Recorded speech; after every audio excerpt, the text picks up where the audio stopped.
Good afternoon again, everybody, and welcome back to the stage, Peter. It's good to see you again. Yeah, well, thank you very much indeed for having me, as my mother taught me to say. No problem at all. I enjoyed your session with Kefufad earlier. Thanks for playing the host there. How did it go? Yeah, this one's going to be a bit different. So if anyone's tuning in for a repeat of the Whaley hour, I'm afraid you have to watch that on catch up. You just got me this time. Absolutely great. I'm sure it'll be fantastic, Peter. And I wanted to take this opportunity actually to thank you personally, because I find the Property Academy sessions so useful. And it's not just the great speakers that you guys have, because you have some brilliant speakers. I don't know how you get them to your sessions, but it's amazing. And all the kind of the stuff we talk about as a group has really helped me, and I think helped Dezrez as a result. And so it's fantastic to have yourself here today, and thanks for supporting us. Well, thank you. Well, no, thank you very much for saying that, Richard. I appreciate it, and thank you, for your contribution. And one of the great things about what we do at Property Academy is we bring like-minded people together to share best practice, and it is for mutual benefit. And that's the key part to it. And whether it's our suppliers group that you're a part of, or whether it's our agency members group, everyone's got their the other's interests at heart, and it's such a lovely collaborative environment. And I'm very lucky to work with people who've got that mindset. It's not for everyone, as we know. It's not, I know that, but for those who get it, it's just great. And yeah, with speakers, we've got some really cracking people. In fact, tomorrow we've actually got a former SAS officer who was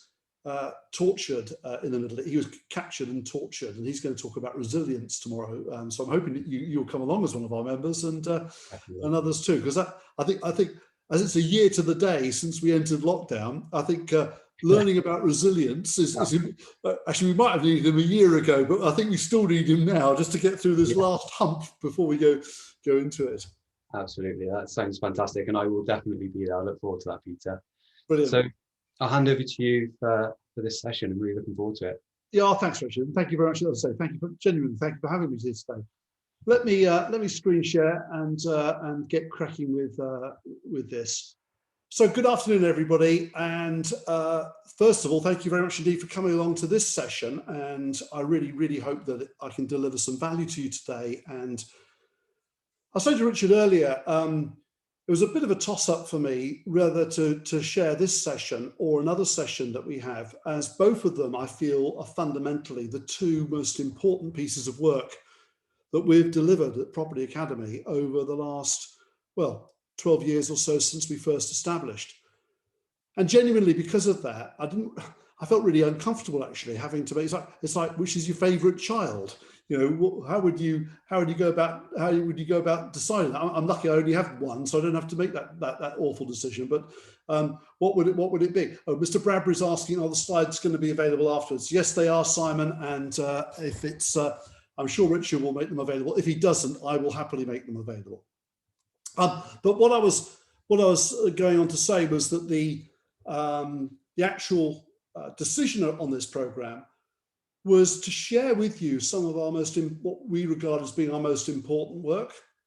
And I very much hope that I'm going to be able to do that today. So let me just share my screen further with you. And I'll just remove that if I can. Okay, great. Let me share with you something that's coming up now. So this is the second session. It's called the 10 Components of Culture, and it's not what I'm going to be talking about today, but it is the joint equal most important presentation that I've delivered this year, or maybe in fact actually ever, which is pretty significant given the number of years I've been doing this. In chatting to Richard, I said, look, let me do both of them, and I'll tell you what, I'll do the second one next month. It's free. Anybody can come along to it on the 27th of April between 8 o'clock and 9 o'clock. So if you would like to hear about what I regard as the joint second most important piece, then that you're able to attend, and you can log on our website. The details are there, or you can go to our booth and get details there. But let me talk to you about what I'm going to talk about today. And it's titled, it's a model that we've developed called CX 4.0, Customer Expectation 4.0. And I think that one of the key things that we all need to understand is that, as our brilliant speaker, Grant Leboff, I think one of the world's most brilliant marketers said, he said about it was about April, May last year at one of our webinars, he said, COVID-19 has changed nothing. It has accelerated everything. And we can debate the first part of that statement, but I think the second part is completely and utterly unarguable. COVID-19 has accelerated everything. And that includes fundamentally people's expectations, customer expectations. If we were demanding before, we've become almost insatiable in certain respects. And we've got to understand that therefore, what was good in 1919 into early 1920 is just no longer good enough in 2021. And as we move through into the COVID managed period, which is what I'm calling the next normal. So customer expectations have fundamentally changed. But before we talk about that in some detail, you need to know fundamentally the marketplace you're in. And so as it's getting close to tea time, as we'd say up north, let me share with you a few thoughts. Sorry for the vegetarians and vegans, Richard. I should have known better. But I'm sure vegetarian options are available in these particular establishments. But this is a burger in the Hawksmoor. The Hawksmoor is a small restaurant chain started in London, they're in Manchester now, in different places. It's a pretty smart sort of environment, and you can go to the Hawksmoor and you can buy a burger for £17. That's what the current menu is. Now, this is actually Byron. Some of you may be familiar with the Byron brand. They've got a large number of different stores across the country. And this is their burger. It's £8.99. And this is a typical Byron environment. Each one of them is slightly different, but they sort of have a similar feel to them. And then this is the daddy of them all, the good old Big Mac. And a Big Mac on the McDonald's price list today is £3.19. I'm sure it might vary from one location to another, but when I Googled it just before this, it's £3.19. So you've got £17, £8.99 and £3.19. And the question is, which one are you delivering, metaphorically? Now, if your estate agency was in the burger business, are you at Hawksmoor? Are you at Byron? Or are you at McDonald's? And I'm not asking you which you would rather personally eat today or consume. And of course, it could be none of the above. But which marketplace are you facilitating? Because here's the thing. So many businesses actually get stuck because they think that they have to deliver a customer expectation in the next or even the highest price range. And that's not the case. You need to be delivering CX 4.0, customer experience 4.0, based on the marketplace that you are operating in.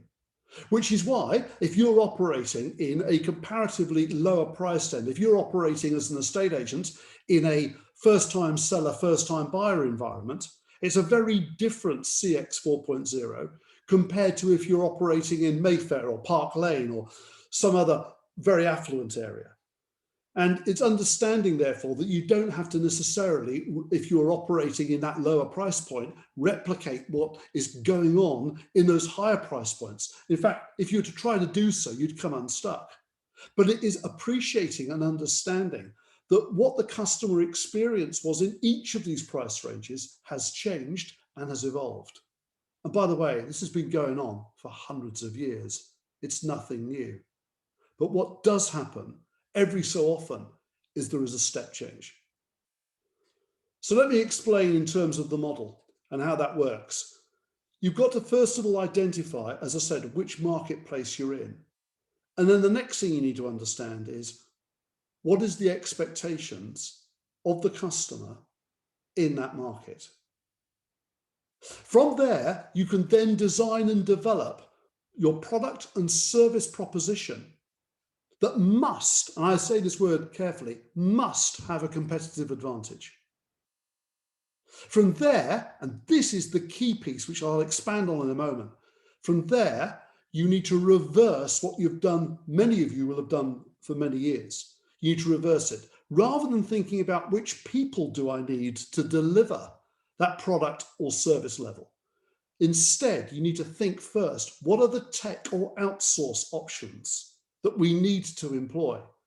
And here today, Richard and the team have put together a superb exhibition, and genuinely go and have a look at some of the outstanding products and services that are available to you today. There's an absolute extraordinary range. And by the way, in addition to that, go and have a conversation with our friends Kerfuffle, who have got over 600 different supplier options for you to be able to consider. So you need to consider the tech and outsource options, and then people are of course essential. What are the essential people you must have? In the old days, what used to happen was that we used to think, what people do I need to facilitate the delivery of that service? And then we used to think, what tech is there available to help those people? Now that should be flipped 180. What tech and outsource options are there? And then what are the essential people? You then need to make sure, of course, that you've got the right feedback mechanisms, because customer expectations 4.0 will become 4.1, 4.2. Let me expand on that. CX 1.0. I call it the store. In simple terms, it's very, well, it goes back to whenever the first retailing took place, the first bartering in markets and so on. It's had many iterations, but it's defined by locality. For many years, people used to buy all of their goods and services locally. They used to go to their market, or they'd go to their high street, or they would go to their supermarket, and in simple terms, they would buy the products that were available. And if what they wanted wasn't available, they substituted or they did without. And that continued not only for products, but for services too. It's why we have still high street solicitors and high street accountants and high street dentists and high street other service providers. And it had many iterations. It wasn't just the old-fashioned sort of Western store that you see in the films. It evolved. There was 1.1, 1.2, 1.9, 1.12, 1.15. But around about the 1950s, we entered into CX 2.0. It was a big step change. And the step change was the era of brands. If you want to watch a great series, probably many of you have already watched it, Mad Men, that really encapsulates that period of the 50s and 60s, where brand came into place. The customer expectation changed. Suddenly customers became defined, or they defined themselves by the brands that they chose. It wasn't just about convenience. They wanted certain labels. They wanted certain types of products, more to do with how it made them feel than necessarily the practicality of it. And that era continued right the way up from about 1950, 1955, right the way up until the year 2000, which is when CX 3.0 came in. It's when the web became fully accessible. It was the era of digital. And for many people, they thought, well, that's it, because it's defined in simple terms by anything at any time. I can get anything I want at any time. I find it staggering. I live in quite a remote location, about an hour and a half from London, and there isn't a street light in my area for 5 miles. And if I can go onto Amazon and I can order cat food, and my cat is quite fussy, it runs in the family, a particular brand, and it's delivered the next day. Or I can order a particular pen that I like from Japan, and that comes the next day too. And I'm thinking, and I live in the middle of nowhere. I mean, it's quite extraordinary.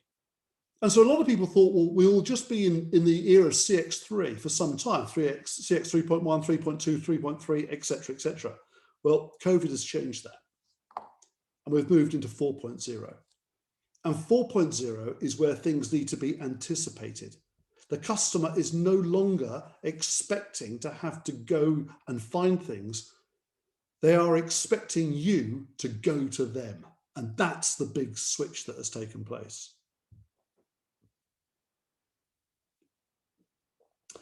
CX 4.0 is defined by 3 key pillars. Things need to be functional and uplifting. They need to be delivered consistently, but they also need to be individual. And as I mentioned, they need to be anticipated. In other words, the customer needs to be surprised, but in a really good way. Gosh, amazing. They knew that that was what I was wanting. The customer needs to be second guessed, or at least that's what they're experiencing with other products and services. Let me share a few examples with you that explain this. So this is a good friend of mine who she subscribes to a coffee business called the Coffee Bean Shop, and she gets every month she gets 5 bags of coffee delivered, and they basically have a different selection each month, and she's very happy to take their choice. And this is a delivery note that she received a few months ago with her coffee. It said, "Hi Liz," because that's her name, but it said, "Hi Liz, we have such cool names. We've selected 5 amazing coffees for you today. Have a great weekend, Lizzie."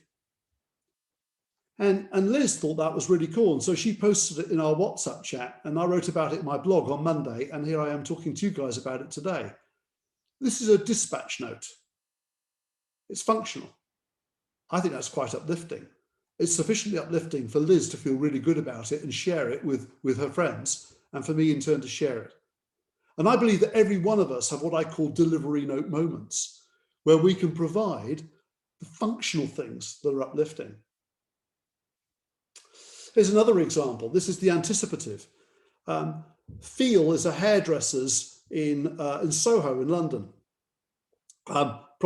Actually, please don't judge my current appearance in terms of their standards. They're normally a lot better. I've not been able to go and see them for the best part of a year. I thought this was brilliant, though, that they've anticipated the fact that I will be wanting a haircut, and I will be wanting it as soon as they reopen. So I got this text 2 days ago to say, look, we're going to reopen on the 12th. Please call us for an appointment. And they're anticipating my needs. They're making it convenient for me. They're basically giving me a one-click call and to be able to go and book my appointment. They've anticipated my needs.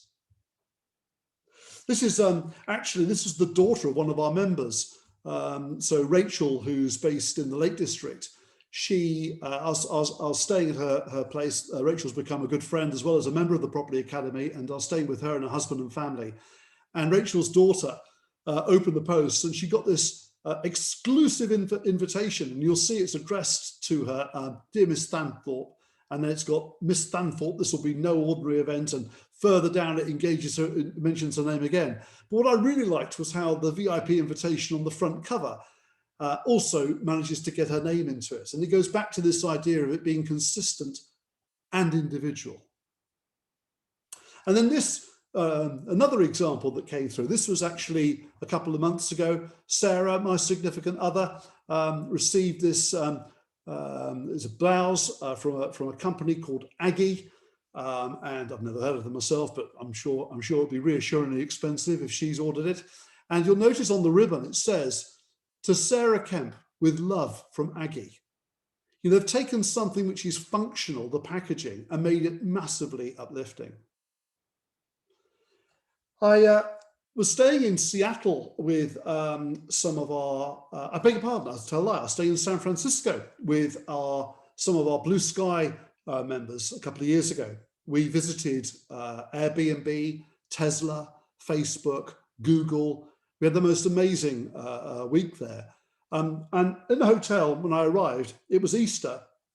I arrived a few days before, and sitting on the bed was a welcome card and a chocolate bunny from Lent. I thought, gosh, that's a really nice touch. I'm afraid I can't show you because I ate it too quickly, but I did keep the ribbon.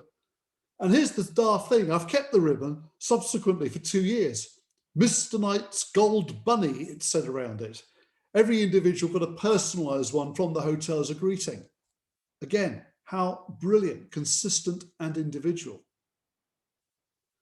And on the subject of chocolate, I I don't know what you think about this, but I got this as a thank you the other day, because although Lindt chocolate is quite nice, my secret guilty pleasure is actually a bar of dairy milk whole nut. I am actually quite, simple tastes, despite what some people might say. And I received this as a gift the other day from somebody. I thought, gosh, isn't that clever? And somebody else sent Sarah and I a gift of whole nut. Again, you'll notice the branding on the box. But the example I'd like to share with you in particular, and perhaps as a consequence of eating all this chocolate, is a gym that I belong to called SPPT. They're based in Crawley. Fantastic setup. And when lockdown first occurred a year ago, they sent out this home workout survival kit to every one of their members. And in the box was an elasticated sort of band, there was a TRX and some instructions. They set themselves up and they pivoted completely to deliver daily sessions live and on catch up. But what was amazing about that was that every single individual got a thank you card with a really personal note and some protein bars as well as part of it, which was just a brilliantly, brilliantly lovely touch. And, every single week, I get a message from one of the coaches basically inquiring as to how I'm doing, how's the training going, is there anything that I need, and so on and so forth. They've played an absolute blinder during this period of time in terms of delivering CX 4.0. They knew they couldn't deliver the same levels of service and interaction they had before, but they've managed to almost, actually for me, deliver better than when the physical gym opens. Such has been their anticipative need. They anticipated what my needs would be. And as a consequence of that, they've been able to make sure that not only am I an advocate, here I am talking to you about them. I've signed up, for another year on their program, regardless of whether the gym opens or not. They've bought my loyalty, is what I'm saying. They've bought it not by reducing their price point. They've bought my loyalty by delivering a CX 4.0 at a time that I wanted it most of all. So look, this is the idea behind it. You've got to first and foremost understand the market you're in. Are you in a Hawksmoor burger market, or are you in a Byron market, or are you in a Mucky D's? It doesn't matter which one you're in. You just need to know which one you're in. And you need to understand what are the expectations of the customer in each of those marketplaces. What does CX 4.0 look like? What is it that they want? You then need to make sure that you have got, with your product and service levels and proposition, a competitive advantage. And I'm sorry to say this at the risk of being controversial. I'm afraid far too many agents don't. I go on hundreds and, if not thousands, certainly hundreds of websites, estate agency websites a year. And I'm afraid I see the same things being trotted out all the time. We're local, we've been established for a long time, we're professional, we're qualified, it's our people. Everyone's saying the same stuff. It's not a competitive advantage. And you need to have a competitive advantage if you're going to be able to substantiate and achieve a higher fee, and therefore have sufficient resources to be able to deliver on 4.0. Because 4.0 is rarely cheap. 4.0 is more expensive than 3.0. In order to deliver it, though, for the vast majority of you, it will require you to embrace technology and outsourced options like never before, because you simply cannot cope. It will not be economically viable to have people to deliver the proposition. It's no longer possible. One of our members just this week has told me, 3-branch business, that he's currently got 12,000 applicants registered. I mean, it's just a ridiculous number to be able to manage. You cannot manage that level without technology. And of course, how do you differentiate between those who are potentially going to be clients and those who aren't? And I'm sorry, people don't necessarily always show up. You get some agents will say, oh, I can tell straight away. Really? I'm not so sure. And certainly with the numbers that currently many of you are experiencing, it's really, really challenging. So it's about the tech and outsourced options first, and then the people essentials. People are still essential in this business. It's a people business, but it's people after the tech, not before the tech. It's then about making sure that you've got great feedback, that you are delivering on your promise, that you are delivering on the proposition that you have stated that you would be. And that feedback enables you to assess, have we moved to 4.1? Have we moved to 4.2? Have we moved on from there? So that's where we are at, and I'll stop my share at this point and just see if there's any questions and stuff that I can take on board.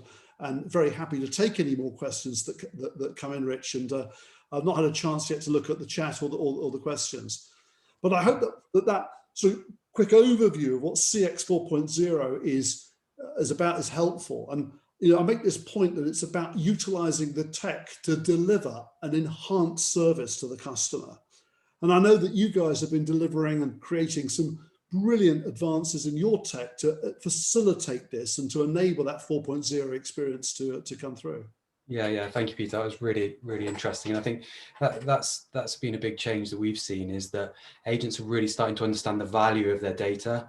I think, in the past, it's been far too much about how many applicants or how many vendors you've got on your books. And that is sort of a badge of honor. And actually, if you're not doing the right things with that data, then that data is just wasted.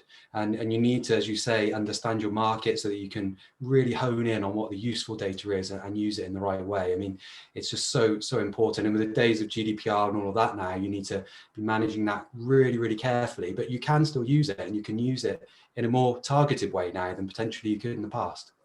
Without question. I mean, look, again, each location has its own challenges, and I try to resist going for a sort of a prescription across the board, because I'm very conscious that people operate in different areas.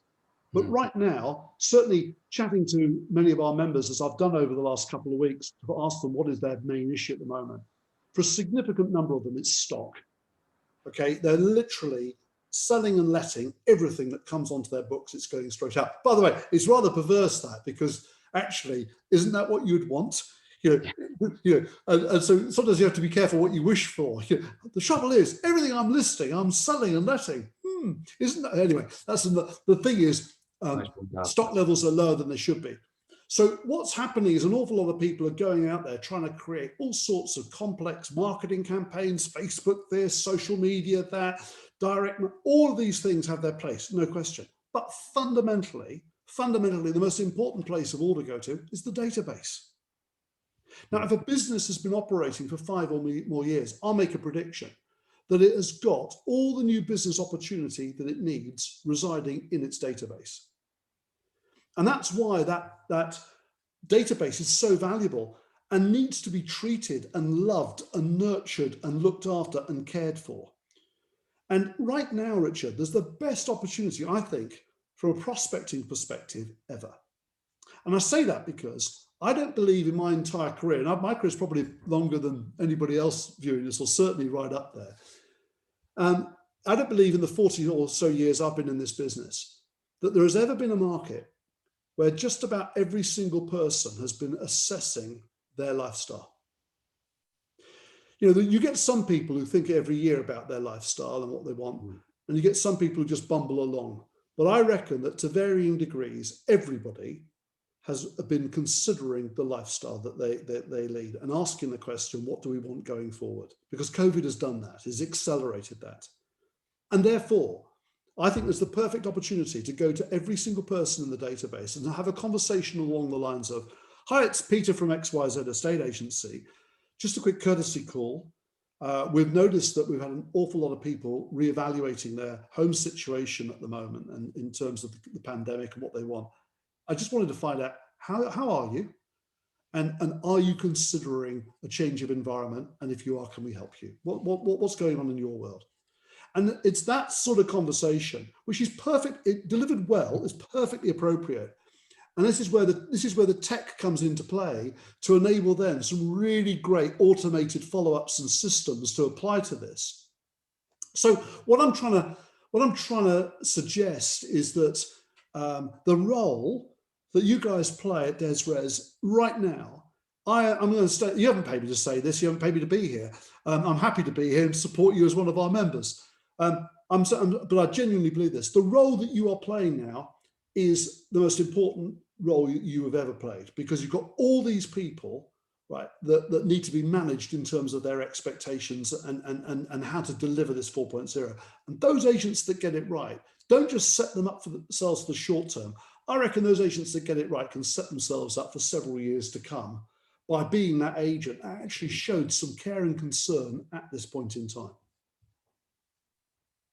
Absolutely, you're absolutely right. And I think, as we said, data and algorithms and the way in which you predict what people are going to do next is the next thing that's going to happen, and absolutely fits in with your anticipation element of CX 4.0. So it's very, very important that agents and customers understand their data and do what they can with it. Should we answer some of the questions, Peter? Yeah, sure. Let's see what we've got coming in. Okay. Let's start. They're going from Simon Bradbury here. Peter, could you please provide some examples of outstanding estate agent and non-estate agent websites? Oh, that's an interesting question for me, Simon. Do you want to come back to that one? Okay. So there are some absolutely fantastic sites and some fantastic businesses out there that I tell you what I'm going to suggest. I don't know if they're here today or not, so forgive me if I'm stepping on somebody else's toes who might be here. But I'd have a look at what Starbury are producing for an awful lot of firms at the moment. They're delivering some absolutely, to quote them, awesome websites. And I know that they've delivered some brilliant work for a number of our members. Yeah, so that would be a starting point. Foxtons, you may love them or hate them. Actually, when it comes to the use of data and digital are always up there. And in terms of Australian models, McGrath is always still a default for mine to go and have a look at.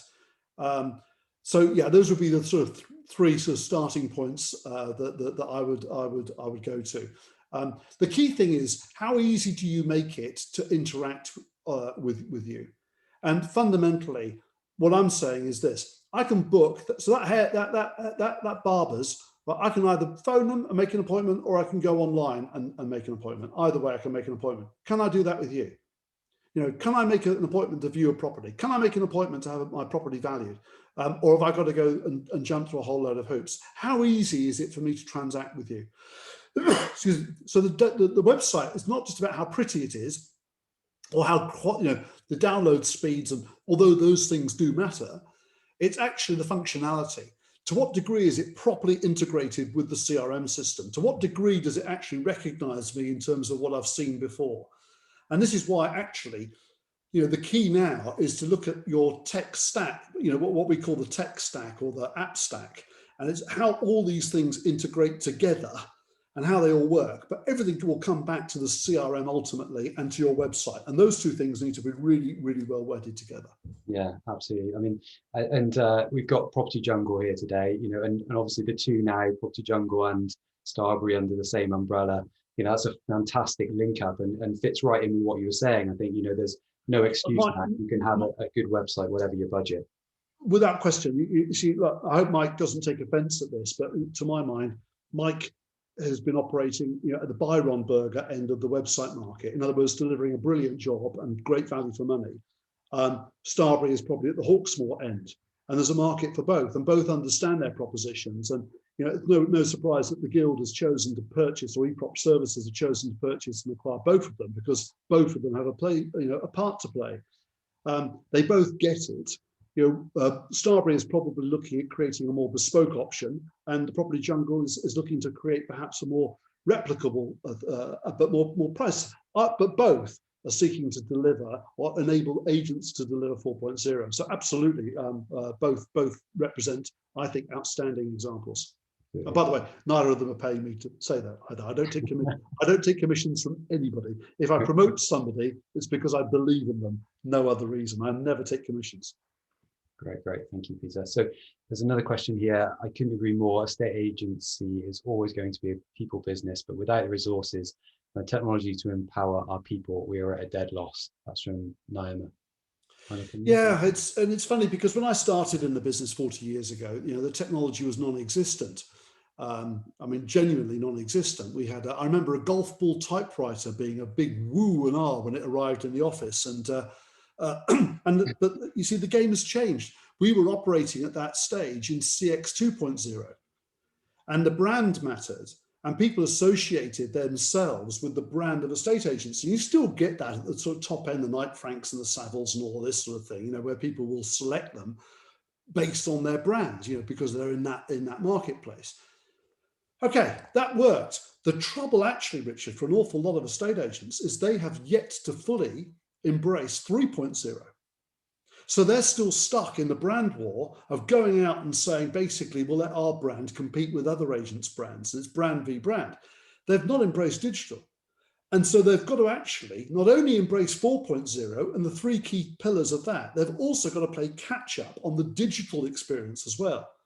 So I'm afraid it's a problem for a lot of firms, and to be relevant and to ensure that you are actually able to compete in a way that will generate you a profit, as opposed to just competing and generating a living, which is hardly a reason to get out of bed in the morning. We've got to make sure that we are embracing the technology to enable the facilitation then of the brilliant people. Because if you've got brilliant people doing a job that a piece of tech can do, that is a heck of a waste of those brilliant people and their time, and it's expensive as well. Yeah, I couldn't agree more. I think one of the things we saw in that space was the ability to link up to Zapier, and Zapier just makes it easy for people. So it's always seen a bit like, if you want to integrate something, or if you want to make the most of the latest technology, you need to be a developer, or you need to have real coding experience. That's no longer the case. The whole no code generation or revolution is there now. You can get a piece of technology and you can connect it into something else and build your own little ecosystem around your business. And the Zapier thing is just one example of that, and it should definitely be on everyone's minds, particularly agents' minds, to use that. It's one of the things that I was saying earlier with Simon Whale and his team. It's about mapping out what's best for each individual firm. There's no one size fits all. And I actually said this, and I'll say it to your face. Dezrez is not going to be for everyone, right? You've got to choose. You've got to choose your market. Are you Hawksmoor? Are you Byron? Are you McDonald's? Or whatever, however you want to define it. The key is, as Seth Godin puts it, what is your smallest viable audience? And luckily for Dezrez, there's a very large number of agents for whom it will be the most appropriate product. And the key is then, what other PropTech, and not just PropTech, by the way, what other service providers are out there that can bolt into and be utilized as part of an overall experience? And because there's 600 or more, people get really confused. This is why Simon's idea is brilliant, because it allows to make sense of it all and to be able to, if you like, craft an individual prescription. So yeah, you should use Dezrez and Zapier and Akaboom and Moneypenny and so on. And other brands exist, please. I'm only just picking out a few. But how do they all fit in and connect and work brilliantly well into the platform that you've got? And that prescription might be different for another agent, and a third might be different again. So it's about working out what is the right way, but it starts with identifying what is going to be your competitive advantage. What is it that you will be delivering that others don't? And by the way, if it's, we're professional and we've been established 150 years, and I'm afraid that's nonsense. No one gives a damn. And it's not a competitive advantage. Sorry if I'm offending anybody. No, not at all. I think, things are changing, aren't they? And particularly on the back of what we've been through for the last 12 months. And, like our earlier speakers have said, there is no new normal. It is going to be completely different when we come out of this. And do we want normal again? We want to continue with the good things that have happened over this period. Completely. And I think, I've been calling it the next normal since this happened. And I'm now calling the next normal, I'm labeling that the COVID managed period, because I think we're going to have a period of time where we have to manage this bloody awful thing. And rather than hoping and waiting for it to sort of disappear, it's how do we manage it and how do we cope with it and the changes that we need to make.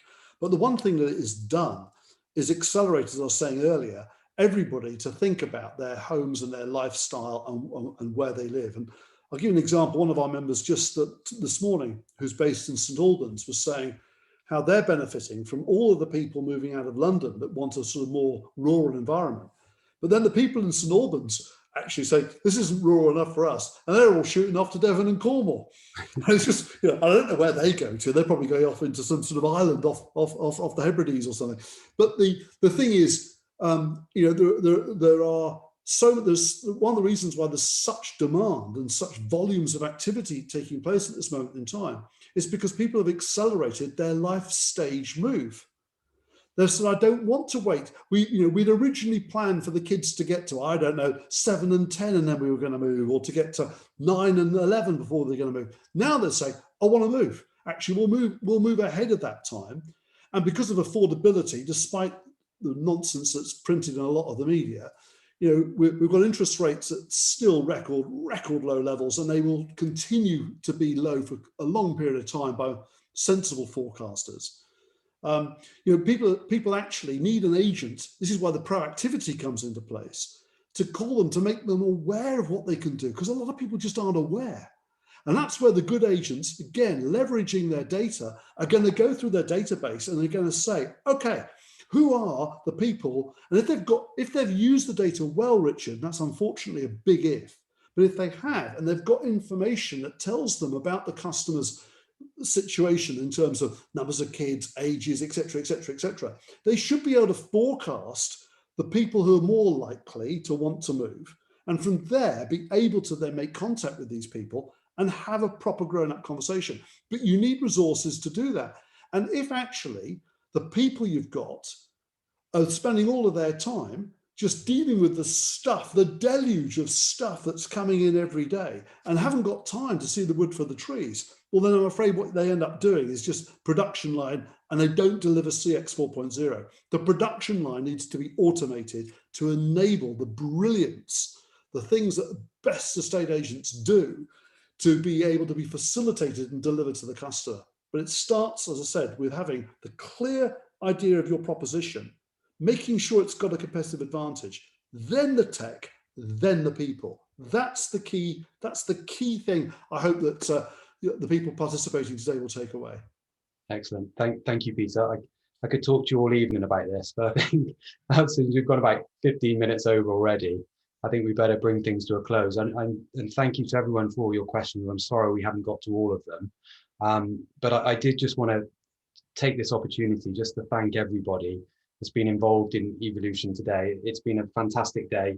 Some fantastic speakers, Peter, Richard, and Josh, all doing a fantastic job, and really some thought-provoking stuff, which is what we wanted to do with this event, was to tell people about technology, get them thinking differently, and I hope we've really done that. So thank you to everybody who's attended today, and I just wanted to say thank you again to the partners. It's been fantastic to have you all on board, and really hope that you've got the best out of today. And thanks to all Dezrez guys, a fantastic team behind this that made this possible.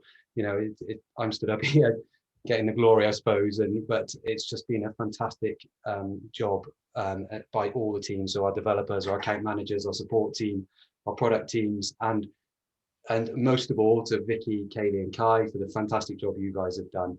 And please remember, everyone, that there's 30 days to come back and see all this content again. Tell your agency friends, tell anybody about it, and please do come back. And I think that's it for today. So thank you very much, everyone, and we'll see you at the next EAvolution event. Cheers. Cheers, Richard. Well done. Thanks. Cheers.